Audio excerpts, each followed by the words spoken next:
যে এস কুকিংয়ে সবাইকে স্বাগত। আমি একটা ব্রেকফাস্টের রেসিপি নিয়ে আসলাম। তার জন্য প্রথমেই বলেই নিয়ে নিলাম 1 বাটি সুইট কর্ন, আর দিয়ে দিলাম আর 1 বাটি মানে একটা গোটা গাজরটাকে আমি গ্রেট করে নিয়েছি, আর দিয়ে দেবো এর মধ্যে হাফ ক্যাপসিকামটাকে কুচিয়ে আমি দিয়ে দিলাম। এরপরে আমি দেব দুটো মিডিয়াম সাইজের পেঁয়াজটাকে আমি কুচিয়ে নিলাম। আপনারা যদি কেউ চান ঝাল খাবেন তো লঙ্কা দিতে পারেন, আমি লঙ্কা দিইনি। আচ্ছা, এরপরে বেশ কিছুটা আমি মেয়োনিজ দিয়ে দেবো। মেয়োনিজ বেশ কিছুটা দিতে হবে, দিয়ে এটাকে ভালো করে মাখিয়ে নিতে হবে। তাই এটা একটা ব্রেকফাস্টের রেসিপি। এই রেসিপিটা খুব একটা হেলদি রেসিপি, যেহেতু সিজনাল সমস্ত সবজি এর মধ্যে আছে, সেই সবজি দিয়ে করা, তো আমরা এই রেসিপিটা ব্রেকফাস্টে রাখতেই পারি। আচ্ছা, আমার কিন্তু এটা মাখানো হয়ে গেছে। এরপরে আমি দিয়ে দিলাম আর 1 চামচ গোলমরিচ, আর একটু মেয়োনিজের দরকার ছিল, আমি দিয়ে দিয়েছি। দিয়ে এটাকে আমি আবারও এটাকে মাখিয়ে নেব। মাখিয়ে নিয়ে তারপরে আমি ব্রেডের মধ্যে এগুলোকে স্প্রেড করে দেবো। ব্রেডটা কিন্তু আপনারা চাইলে ব্রাউন ব্রেড নিতেই পারেন, কিন্তু আমি ব্রাউন ব্রেডটা সকালবেলা পাইনি বলে আমি যেই ব্রেডই পেয়েছি তার মধ্যেই আমি এটা করছি। তো এর মধ্যে প্রথমেই ব্রেডের উপর প্রথমেই আমি বাটার লাগিয়ে নেব। লাগিয়ে নিয়ে তারপরে এর মধ্যে যে ভেজিটেবলগুলো আমি মিক্সড করে রেখেছি সেই ভেজিটেবলগুলো আমি দিয়ে দেবো।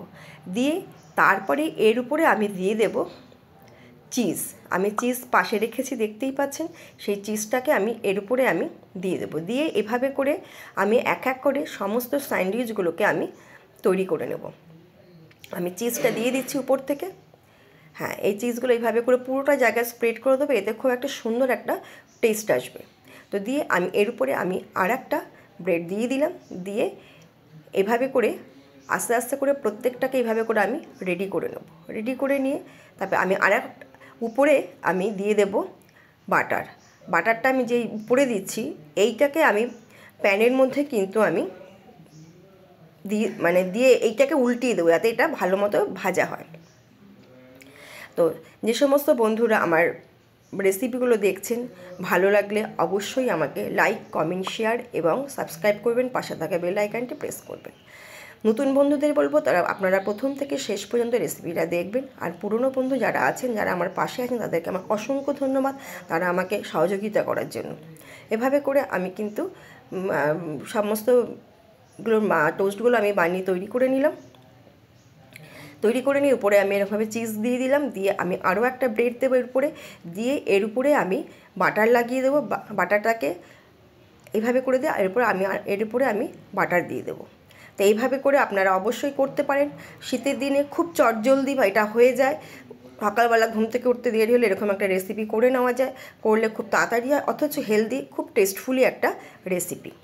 এটা কিন্তু বাচ্চারাও খুব পছন্দ করবে, বড়রাও পছন্দ করবে, সবাই ভালোবাসবে খেতে।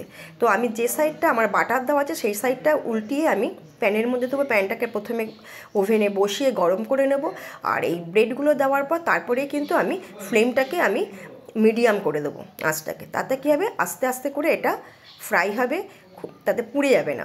আর এর উপরেই আমি আবারও ব্রেড দিয়ে দেবো যখন এটাকে উল্টাবো, তাই এই পাশটা তাহলে ভাজা হবে, ভালো হবে। তাই এভাবে করেই আমি উল্টিয়ে পাল্টিয়ে আমি করব, এবং এটাকে কিন্তু খুব ধরে ধরে আস্তে আস্তে করতে হবে, যাতে পুড়ে না যায়, সেটা খেয়াল রাখতে হবে করে। এবং তাহলেই কিন্তু খুব বেশি ঝামেলার জিনিস না, এটা খুব একটা সাধারণ একটা খুব কম সময়ে চটজলদি একটা রেসিপি। তাহলে প্রত্যেকেই আশা করি এইভাবে করে দেখুন আমার কতটা এটা ভাজা খুব ক্রিস্পি হয়েছে, খেতে কিন্তু অসম্ভব সুন্দর হয়েছিল। এটা আমি আজকে সকালেই এটাকে আমি ব্রেকফাস্টে বানিয়েছি, তাই আপনাদের সঙ্গে এটাকে আমি শেয়ার করলাম।